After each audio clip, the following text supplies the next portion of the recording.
Chicho, a gozar con Chicho. Chicho, a gozar con Chicho.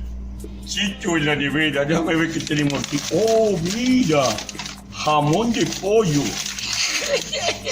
¡Qué bueno! Hablando de pollo, oyente.